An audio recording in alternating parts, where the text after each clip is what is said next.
আসসালামু আলাইকুম। তোমরা কেমন আছো? হামজাস টিউটোরিয়ালের পক্ষ থেকে আজকের ক্লাসে সবাইকে স্বাগতম। আজকে আমরা যে ক্লাসটি নিয়ে কথা বলবো, তোমরা অবশ্যই বোর্ডে দেখে বুঝতে পেরেছো যে আজকে আমরা বল নিয়ে কথা বলবো। পদার্থবিজ্ঞানের 3 নম্বর অধ্যায়, খুবই গুরুত্বপূর্ণ একটি অধ্যায়, সেটা নিয়ে আজকে কথা বলবো। যারা হচ্ছে এবার ক্লাস 9 এবং ক্লাস 10-এ পড়ে, অর্থাৎ যারা 26 এবং 27 সালে যারা এসএসসি পরীক্ষার্থী, তাদের প্রত্যেকের জন্যই এই ক্লাসটি খুবই গুরুত্বপূর্ণ। এবং যারা পরবর্তীতে একাদশ শ্রেণীতে পড়বে, তাদের জন্য এখান থেকে অনেক বেসিক তোমাদের কাজে আসবে। কাজেই আমরা খুব ভালোভাবে প্রত্যেকটা বেসিক আমরা দেখার চেষ্টা করব। তো চলো আজকে আমরা ক্লাসে চলে যাই। আমাদের এই অধ্যায়ের আলোচনার বিষয়গুলো কোনগুলো আমরা এক নজরে একটু দেখে নিই। আজকে আমরা কোন কোন বিষয় নিয়ে আলোচনা করার চেষ্টা করব। প্রথম হচ্ছে নিউটনের গতিসূত্র, 2 নম্বরে আছে জড়তার ধারণা, জড়তার বিভিন্ন ঘটনা। অনেক ঘটনা আমাদের চারপাশে প্রতিদিন ঘটে, সেগুলো আমরা উদাহরণের মাধ্যমে বোঝার চেষ্টা করব। তারপরে হচ্ছে বলের ধারণা এবং বলের সাম্যতা, পাশাপাশি বলের অসাম্যতাও আসবে। এরপর আছে মৌলিক বলের প্রকৃতি, ভরবেগ এবং এর সংরক্ষণশীলতা। তারপরে আছে মহাকর্ষ বল এবং নিউটনের মহাকর্ষ সূত্র, এবং সর্বশেষ আমরা ঘর্ষণ বল নিয়ে কথা বলার চেষ্টা করব। তো আজকে আমরা প্রথমেই শুরু করব যে টপিকটা, তার নাম হচ্ছে নিউটনের গতিসূত্র। 1687 খ্রিস্টাব্দে স্যার আইজ্যাক নিউটন গতিবিদ্যার 3টি এবং মহাকর্ষ বলের জন্য একটি সূত্র প্রদান করেন, যা পরবর্তীতে বল এবং গতিবিদ্যার ভিত্তি রচনা করে দেয়। তোমরা ইতিমধ্যে প্রথম অধ্যায়ে এই বিষয়টা সম্পর্কে পড়েছো। তো সেই 3টা গতিসূত্রের আমরা প্রথম সূত্রটা নিয়ে আজকে প্রথমেই কথা বলবো। নিউটনের প্রথম সূত্র। বাহ্যিক কোনো বল প্রয়োগ না করলে স্থির বস্তু চিরকাল স্থির থাকবে এবং সমবেগে চলতে থাকা বা গতিশীল বস্তু সমবেগে চলতে থাকবে। তাহলে আমরা নিউটনের প্রথম সূত্র থেকে যে বিষয়গুলির ধারণা পেলাম, তোমরা একটু খেয়াল করো। প্রথমে পেলাম ধারণা কিসের? আমরা বল, এই বলের ধারণা পেলাম। তারপর পেলাম কি? স্থির বস্তুর স্থির থাকা আর গতিশীল বা গতিশীল বা সমবেগে চলতে থাকা বস্তু। তাহলে দেখো, প্রথমে পেয়েছি আমরা বলের ধারণা, এবং এই দুইটা স্থির বস্তু স্থির থাকা এবং সমবেগে চলতে থাকা বস্তু সমবেগে চলতে থাকা। তাহলে এই যে বিষয়টা, এই বিষয়টা থেকে আমরা কোন বিষয়ের ধারণা পেতে পারি? গুড, তোমরা বলতে পেরেছো, আমরা এই যে জড়তার ধারণাটা এখান থেকে পেতে পারি। তাহলে নিউটনের প্রথম সূত্র থেকে কি পাওয়া যায়? বল এবং জড়তার ধারণা পাওয়া যায়। জড়তা কি? কোন বস্তু যে অবস্থায় আছে সেই অবস্থায় থাকতে চাওয়ার যে ধর্ম বা প্রবণতা, তাকে বলবো আমরা জড়তা। তার মানে যদি একটা বস্তু স্থির থাকে, একটা বস্তু যদি স্থির থাকে, স্থির বস্তু,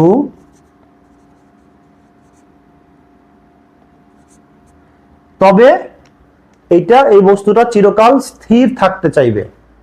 অথবা যদি কোনো বস্তু গতিশীল থাকে, গতিশীল বস্তু, তাহলে কি করবে? সে বস্তু সারা জীবনই গতিশীল থাকতে চাইবে। তাহলে এইটাই হচ্ছে আসলে জড়তা। এবং এই জড়তা কিসের উপর নির্ভর করে? তোমরা অবশ্যই খেয়াল করেছো যে হালকা বস্তুকে গতিশীল করা যত সহজ, ভারী বস্তুকে গতিশীল করা কিন্তু তার থেকে অনেক কঠিন। অর্থাৎ যে বস্তুর ভর বেশি তাকে গতিশীল করতে যেমন কষ্ট করতে হয় বেশি, এবং তাকে থামাতেও কিন্তু অনেক বেশি বল প্রয়োগ করতে হয়। সেজন্য যার ভর বেশি তার জড়তাও বেশি। এখান থেকে আমরা ধারণা পেতে পারি কি, তাহলে ভর হচ্ছে ভর জড়তার পরিমাপক।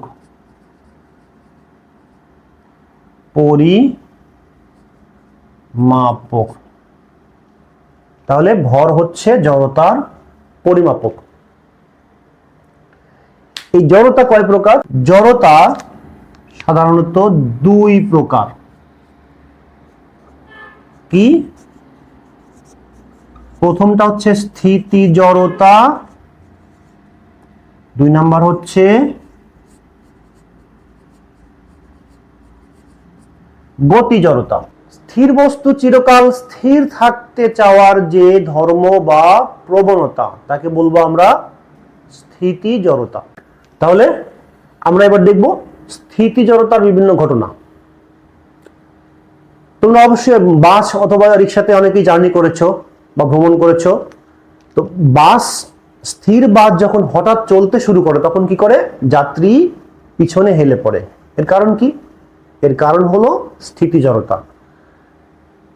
একটা যাত্রী যখন বাসের সিটে বসে থাকে তখন তার শরীরের নিম্নাংশ বাসের সিটের সাথে আটকে থাকে। ফলে বাস যখন হঠাৎ চলতে শুরু করে তখন তার শরীরের নিম্নাংশ গতিশীল হয়, কিন্তু উপরের অংশ স্থির থাকতে চাওয়ার জন্য, স্থিতি জড়তার জন্য কি করে? পিছন দিকে হেলে পড়ে। তাহলে আমরা কি বলছি? স্থির বাস হঠাৎ চলতে শুরু করলে যাত্রী পিছন দিকে হেলে পড়া হচ্ছে স্থিতি জড়তার একটা ঘটনা বা উদাহরণ। এরকম আরো অসংখ্য উদাহরণ তোমাদের চারপাশে আছে, তোমরা অবশ্যই এগুলো খেয়াল করলে দেখতে পারবে। তো বেশ কয়েকটি ঘটনা আমি এখানে একটু শেয়ার করছি। যেমন একটা গ্লাসের উপর যদি তোমরা একটা পোস্ট কার্ড রাখো এবং সেই পোস্ট কার্ডের উপর একটা কয়েন রাখো বা একটা মুদ্রা রাখো, এবং হঠাৎ করে জোরে যদি কি করা যায়, এই পোস্ট কার্ডটাকে টোকা দেওয়া যায়, তাহলে কি হবে? এই পোস্ট কার্ডটি গতিশীল হবে, কিন্তু স্থিতি জড়তার কারণে এই মুদ্রা বা কয়েনটি কি করবে? গ্লাসের মধ্যে পড়ে যাবে। তাহলে এটা হচ্ছে স্থিতি জড়তার উদাহরণ। এর পাশাপাশি আমরা আরো কিছু ঘটনা তোমাদের সাথে বলতে পারি। যেমন তোমরা অনেকেই ক্যারাম বোর্ড খেলেছো। এই ক্যারাম বোর্ড খেলার সময় দেখবা গুটিগুলো যখন পরপর কি করা যায়, একটার উপর একটা একটা একদম সাজিয়ে রাখা হয়। জোরে করে স্ট্রাইক দিয়ে যদি আমরা গুটিকে আঘাত করি তাহলে নিচের গুটিটি কি করবে? গতিশীল হবে, কিন্তু স্থিতি জড়তার কারণে অন্য অন্য গুটিগুলো সেই স্থান দখল করবে। আবার শীতকালে দেখা যায় যে কম্বল বা কাঁথা যদি আমরা ধুলা পরিষ্কার করি, সেখানে কি হয়? লাঠি দিয়ে আঘাত করলে কাঁথা বা কম্বল গতিশীল হয়, কিন্তু ধুলা স্থিতি জড়তার কারণে সেখান থেকে আলাদা হয়ে পড়ে যায়। তাহলে এগুলো হচ্ছে সবই স্থিতি জড়তার ঘটনা। এরপরে কি আসছে? গতি জড়তা। তাহলে গতি জড়তা কি আমরা কি বলবো? গতিশীল বস্তু সমদ্রুতিতে সরল রেখায় গতিশীল থাকতে চাওয়ার যে ধর্ম বা প্রবণতা তাকে বলবো আমরা গতি জড়তা। তাহলে গতি জড়তার কি কি উদাহরণ আছে? চলন্ত বাস হঠাৎ ব্রেক করলে যাত্রী সামনের দিকে ঝুঁকে পড়ে, কারণ বাস যখন গতিশীল থাকে তখন বাসের সঙ্গে যাত্রীও গতিশীল থাকে, এবং বাস যখন হঠাৎ থেমে যায় তখন যাত্রীর শরীরের নিচের অংশ বাসের সঙ্গে থেমে যায়, কিন্তু উপরের অংশ কি করে? গতিশীল থাকতে চাওয়ার জন্য সামনের দিকে ঝুঁকে পড়ে। এটা হচ্ছে গতি জড়তার উদাহরণ।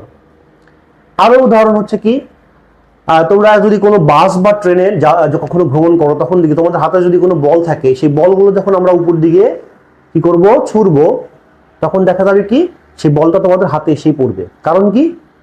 কারণ গাড়ি যখন গতিশীল থাকে তখন তুমি এবং তোমার হাতে থাকা বলটাও গতিশীল থাকবে, এবং বল ছুড়লেও গতি জড়তার কারণে সে সামনে চলে যাবে এবং সেটা তোমার হাতে এসে পড়বে। আবার ধাবমান ঘোড়ার পিঠে যখন কেউ থাকে, যেমন তোমার ঘোড়ার দৌড়ের যে জকি, তখন কি করে? ঘোড়ার পিঠ থেকে লাফ দিলেও সে গতিশীল থাকার জন্য গতি জড়তার কারণে সে সামনে এগিয়ে যায়, ফলে সে আবার ঘোড়ার পিঠেই ফিরে আসে। এটাও কিন্তু গতি জড়তার উদাহরণ। আরো এক্সাম্পল আছে, তোমরা যদি কোনো গাড়ি থেকে হঠাৎ করে প্ল্যাটফর্মে নামো, তো প্ল্যাটফর্মে নামলে কি করবে? প্ল্যাটফর্মে নামার সঙ্গে সঙ্গে তোমাদের পা প্ল্যাটফর্মে আটকে যাবে। এক্ষেত্রে কি হবে? এক্ষেত্রে তোমার শরীরের নিচের অংশ থেমে গেলে উপরের অংশ গতিশীল থাকার কারণে তুমি হুমড়ি খেয়ে পড়ে যাবে। তুমি যদি হুমড়ি খেয়ে পড়তে না চাও তাহলে কি করতে হবে, তোমাকে দৌড় দিতে হবে। তাহলে তোমার শরীরের নিচের অংশ এবং উপরের অংশ দুটাই গতিশীল হবে, তখন তুমি হুমড়ি খেয়ে পড়ে যাবে না। এগুলো সবই কিন্তু বাস্তব জীবনের ঘটনা। এবং খুবই ইন্টারেস্টিংলি কয়েকদিন আগে আমার এক স্টুডেন্ট এই গতি জড়তা পড়ার পরে সে কি করছে, পরীক্ষা করতে গেছে। ফলে কি, পিক আপ থেকে সে লাফ দিয়ে চেষ্টা করছে যে লাফ দিয়ে আমি গতি জড়তা পরীক্ষা করব, কিন্তু তার দুর্ভাগ্য সে দৌড় দিতে পারে নাই। না করার কারণে সে কি করেছে, হুমড়ি খেয়ে পড়ে গিয়ে তার অনেক জায়গায় আঘাতপ্রাপ্ত হয়েছে। তো তোমরা ভুলেও এই ধরনের পরীক্ষা করতে যাবে না, নিশ্চিত না হয়ে যে তোমরা ক্ষতিগ্রস্ত হওয়ার আশঙ্কা আছে। তাহলে আমরা প্রথমে কি বললাম, জড়তা সম্পর্কিত আমাদের সবগুলো বিষয়ই আমরা আলোচনা করলাম। তাহলে আমরা কি বললাম যে নিউটনের গতিসূত্র আমরা এখান থেকে পেলাম, গতিসূত্রের প্রথম সূত্রটা আমরা পেলাম, এবং সেখান থেকে জড়তার ধারণা আমরা পেয়েছিলাম, এবং জড়তার ধারণা আমরা বিভিন্ন ঘটনাগুলো ব্যাখ্যা করে নিলাম। এবার যেটা আসছে সেটা হচ্ছে বলের ধারণা। আমরা নিউটনের গতিসূত্র থেকে, প্রথম গতিসূত্র থেকে আরেকটা বিষয়ের ধারণা পাই, সেটা হচ্ছে কি, বল। তাহলে বল কি? বল হচ্ছে যা কোনো স্থির বস্তুর উপর ক্রিয়া করে তাকে গতিশীল করে, অথবা কোনো গতিশীল বস্তুর উপর ক্রিয়া করে তার গতির পরিবর্তন করে বা করার চেষ্টা করে, তাকেই বলবো আমরা বল। এবং এই বল হচ্ছে একটা, বল কি ভেক্টর রাশি, এবং বলকে আমরা কি করি, বলকে এফ দ্বারা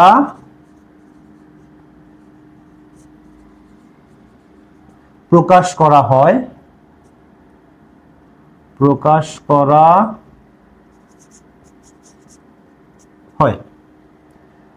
তাহলে বলকে কি দ্বারা প্রকাশ করা হয়, এফ দ্বারা প্রকাশ করা হয়। বলের একক কত, বলের একক নিউটন।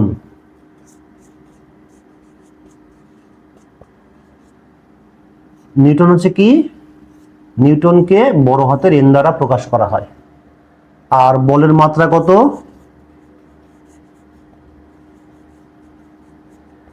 বলের মাত্রা হচ্ছে mL(10⁻²). তাহলে তোমরা পরবর্তীতে আমরা নিউটনের দ্বিতীয় সূত্র আলোচনা করার সময় এগুলো আমরা দেখার চেষ্টা করব। প্রতিদিন আমরা চলতে ফিরতে অনেক রকম বলের সম্মুখীন হই।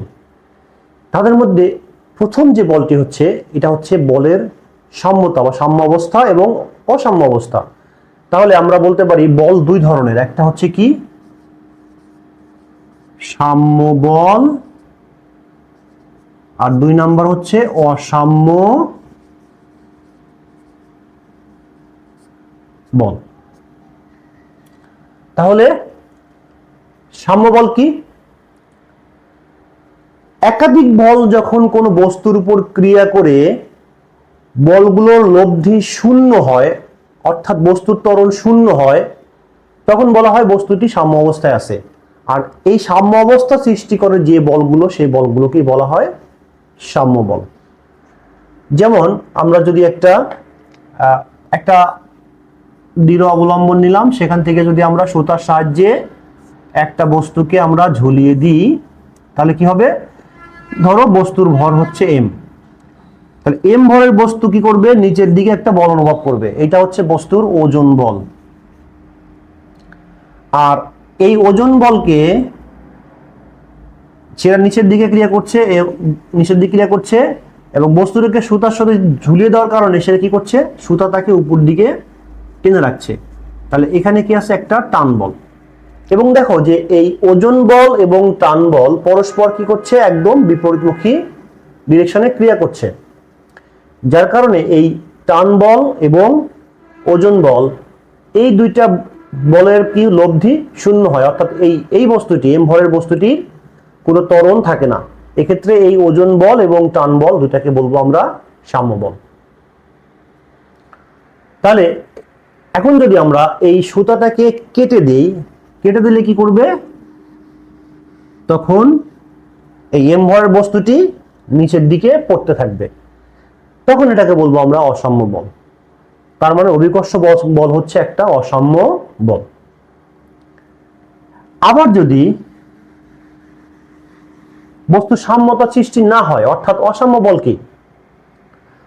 অসাম্য বল হলো একাধিক বলের ক্রিয়ায় যদি কোনো বস্তুর ত্বরণ শূন্য না হয়, অর্থাৎ বলগুলোর লব্ধি যদি শূন্য না হয়, তখন সেই বলকে বলবো আমরা অসাম্য বল। তাহলে কিভাবে আমরা এটা ব্যাখ্যা করতে পারি? সেই আগের মতোই, আমরা যদি একটা বস্তুকে আমরা সুতার সঙ্গে ঝুলিয়ে দিই, তাহলে কি হচ্ছে, সাম্য অবস্থায় যখন ছিল সাম্য বলের সময়, তখন সে বস্তু নিচের দিকে ক্রিয়া করছে ওজন, আর টান বল কাজ করছে উপর দিকে। কিন্তু বস্তুটাকে যদি আমরা একটু টেনে এই দিকে নিয়ে এসে রাখি, তাহলে কি হবে, এক্ষেত্রে বস্তুর ওজন কাজ করবে কোন দিকে? নিচের দিকে, আর টান বল কাজ করবে এই ডিরেকশনে। দেখো এখানে কি হচ্ছে,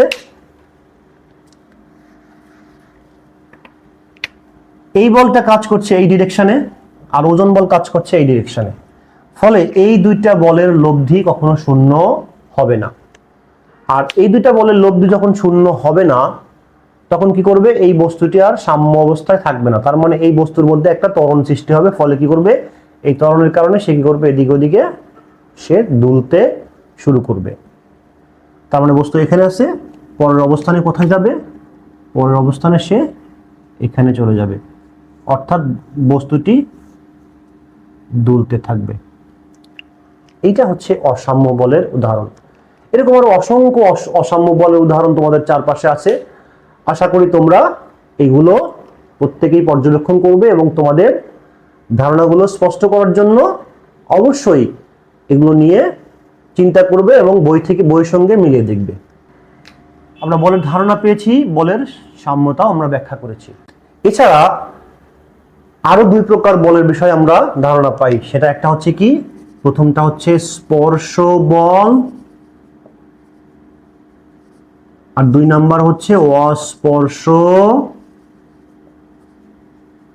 বল। স্পর্শ বল কোনটা?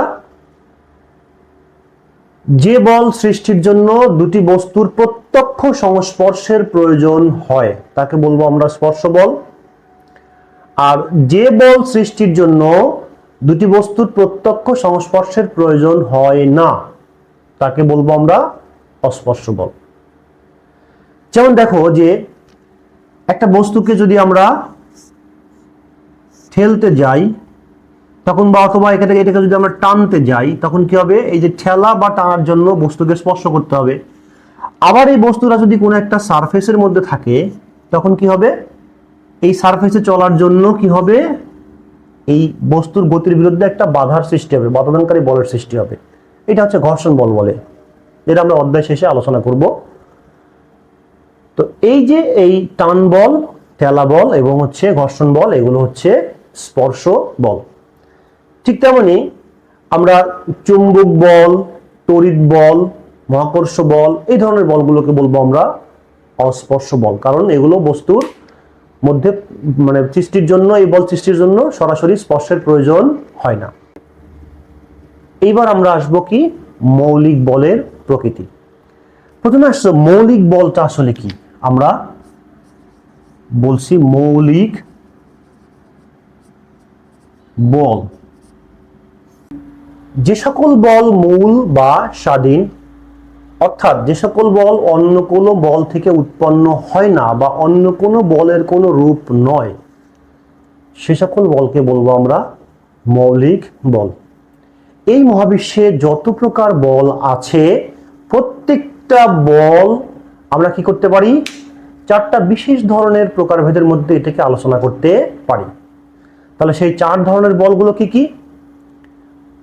প্রথমটি হচ্ছে মহাকর্ষ বল বা গ্রাভিটেশনাল ফোর্স। দুই নাম্বার হচ্ছে তড়িৎ চৌম্বকীয় বল বা ইলেকট্রোম্যাগনেটিক ফোর্স। তিন নাম্বার হলো সবল নিউক্লিয় বল এবং চার নাম্বার হলো দুর্বল নিউক্লিয় বল। এখন আমরা প্রত্যেকটা বলের সংজ্ঞাগুলো দেখতে পারি। মহাকর্ষ বল কাকে বলে? মহাবিশ্বের প্রতিটি বস্তু কণা একে অপরকে আকর্ষণ করে, আর এই আকর্ষণ বলের মানকে বলবো আমরা মহাকর্ষ বল। অর্থাৎ দুটি বস্তু যদি পরস্পরকে আকর্ষণ করে, তাদের একটা ভর থাকবে, একটার ভর m1, একটার ভর হচ্ছে m2, তাহলে এই বলটাকে বলবো আমরা কি? মহাকর্ষ বল। যেমন কি? যেমন এই ডাস্টার এবং কলমের মধ্যে যে আকর্ষণ বল, সেটাও কিন্তু মহাকর্ষ বল। এবং আমাদের চোখের দৃষ্টিসীমার মধ্যে ওই দূর আকাশে যে গ্রহ নক্ষত্রগুলো আছে, তাদের মধ্যে যে বল, সেটাকে বলবো আমরা মহাকর্ষ বল। এবং এই মহাকর্ষ বলের মধ্যে আরেকটা আছে অভিকর্ষ বল। অর্থাৎ পৃথিবী এবং তোমার যে কোনো বস্তুর মধ্যে আকর্ষণ বলকে বলছি আমরা অভিকর্ষ বল। 2 নম্বর বল হচ্ছে তড়িৎ চৌম্বকীয় বল। দেখো এখানে এই দুইটা বস্তু, বিভিন্ন ভরের বস্তু, এদের মধ্যে যদি একটা চার্জ থাকে, তাহলে একটা Q1 আর একটা হচ্ছে Q2, তাহলে এই দুটি বস্তু কিন্তু চার্জের কারণে পরস্পরকে আকর্ষণ বা বিকর্ষণ করবে। অর্থাৎ দুটি বস্তু তাদের আধানের কারণে একে অপরের উপর যে বল অনুভব করে, সেই বলটাকে বলবো আমরা তড়িৎ চৌম্বকীয় বল। এরপরে দেখো তোমাদের কি বলছিলাম, সবল নিউক্লিয় বল। সবল নিউক্লিয় বলটা কি? যে শক্তিশালী বল কোনো পরমাণুর নিউক্লিয়াসের উপাদান সমূহকে একত্রে আবদ্ধ রাখে, তাকে বলে সবল নিউক্লিয় বল। এবং সর্বশেষ যে বল হচ্ছে, সেটা হলো দুর্বল নিউক্লিয় বল। দুর্বল নিউক্লিয় বল কি? যে স্বল্প পাল্লার এবং স্বল্প মানের বল নিউক্লিয়াসের অবস্থিত মৌলিক কণা সমূহের মধ্যে ক্রিয়া করে অনেক নিউক্লিয়াসে অস্থিতিশীলতার উদ্ভব ঘটায়, তাকে বলে দুর্বল নিউক্লিয় বল। এবং এই বলগুলোর মধ্যে চমৎকার কিছু সম্পর্ক আছে এবং তার তুলনাগুলো কি? যেমন মহাকর্ষ বল হচ্ছে সব থেকে দুর্বলতম বল, এবং মহাকর্ষ বলের থেকে ট্রিলিয়ন ট্রিলিয়ন ট্রিলিয়ন, তার মানে 10⁻36 গুণ বেশি হচ্ছে তড়িৎ চৌম্বকীয় বল। এবং তড়িৎ চৌম্বকীয় বল থেকেও 100 গুণ বেশি শক্তিশালী হচ্ছে সবল নিউক্লিয় বল। এবং দুর্বল নিউক্লিয় বল হচ্ছে তড়িৎ চৌম্বকীয় বল থেকেও প্রায় 10⁻10 গুণ কম। এবং তোমরা সূর্য থেকে আমরা যে তাপ এবং আলোক শক্তি পাচ্ছি, সেটা কিসের জন্য? সেটাই সবল নিউক্লিয় বলের জন্য। এবং আমরা দুর্বল নিউক্লিয় বলের জন্য কি পাই? একটা পরমাণু থেকে যে তেজস্ক্রিয় বিটা রশ্মি ক্ষয় হয়, সেটা কিন্তু দুর্বল নিউক্লিয় বলের কারণেই হয়ে থাকে। তো আমরা স্ক্রিনে অবশ্যই কি করব, এই 4টা বলের মধ্যে একটা যে তুলনা, সেই তুলনাটা আমরা দেওয়ার চেষ্টা করব। তোমরা এখান থেকে এই তুলনাটা দেখে নিতে পারো। পাশাপাশি বিজ্ঞানীরা এই 4টা বলকে একত্রিত করার আপ্রাণ চেষ্টায় আসলে তারা মত্ত, এবং তারা কি করছেন? গবেষণা করে 4টা বলকে একসাথে করার চেষ্টা করছেন। এবং তারই সফলতা স্বরূপ 2টি বল। তার প্রথমটি হচ্ছে কি? তড়িৎ চৌম্বকীয় বল যোগ দুর্বল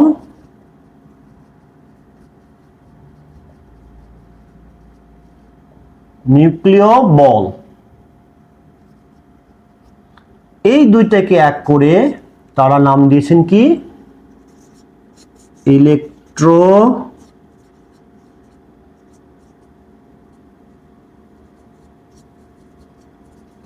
উইক ফোর্স বা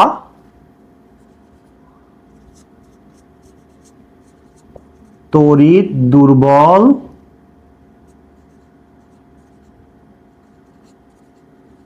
বল।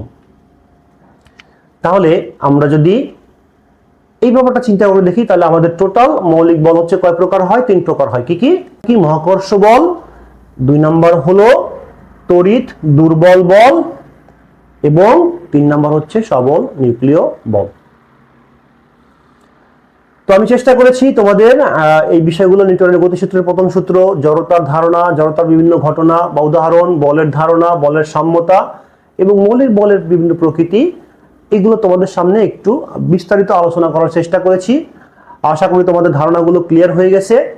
এখন কি করবে? তোমরা অবশ্যই পাঠ্য বই এবং এই ক্লাসটি দেখে পাঠ্য বই অনুশীলন করবে। এবং আমি স্ক্রিনে বিগত বছরগুলোতে বিভিন্ন বোর্ডে যে প্রশ্নগুলো এসেছে ক এবং খ আকারে, এবং পাশাপাশি বিভিন্ন বহু নির্বাচনী আকারে, তার একটা চার্ট তোমাদের উপর দেওয়ার চেষ্টা করছি। তোমরা এখান থেকে দেখে এগুলো অনুশীলন করার চেষ্টা করবে এবং অবশ্যই আমার চ্যানেলটি সাবস্ক্রাইব করে বেল বাটনে ক্লিক করে রাখবে যেন পরবর্তী ভিডিও আপলোড করার সঙ্গে সঙ্গে তোমরা পেয়ে যাও। আজকে এই পর্যন্তই। তোমরা সুস্থ থাকো, ভালো থাকো, তোমাদের প্রত্যেকটা দিন সুখে কাটুক, সুন্দরভাবে কাটুক, এই শুভকামনায় আজকে বিদায় নিচ্ছি। আসসালামু আলাইকুম।